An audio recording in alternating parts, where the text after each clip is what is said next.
আসসালামু আলাইকুম। আজকে আমি আপনাদের পপকর্ন ভেজে দেখাবো কিভাবে পপকর্নটা ভাজতে হয়। প্রথমে দিয়ে দেবো একটু তেল, পরিমাণ মতো একটু তেল দিয়ে দেব।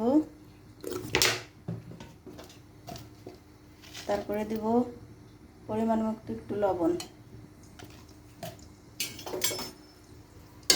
লবণটা দিয়ে নাড়াচাড়া দিয়ে তেলটা ভালোভাবে গরম হয়ে গেলে, তেল গরম হয়ে গেছে, এখন এইটুকু পপকর্ন দিয়ে দেব, এই কাপের আধা কাপ। ভালোভাবে নাড়া দেব, একটু গরম হয়ে গেলে ঢেকে দেব। গরম হয়ে একটা দুটো করে ফুটতেছে, এখন আমি ঢাকনা দিয়ে ঢেকে দেব। কি সুন্দরভাবে ফুটতেছে দেখেন, ঢাকনাটা একটু উঠিয়ে দেখি,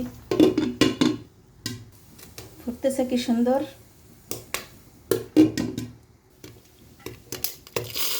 কত সুন্দরভাবে ফুটতেছে, সবগুলো পপকর্ন ভাজা হয়ে যাচ্ছে। হয়ে গেল পপকর্ন ভাজি। কার কার পপকর্ন খেতে ভালো লাগে অবশ্যই বলবেন।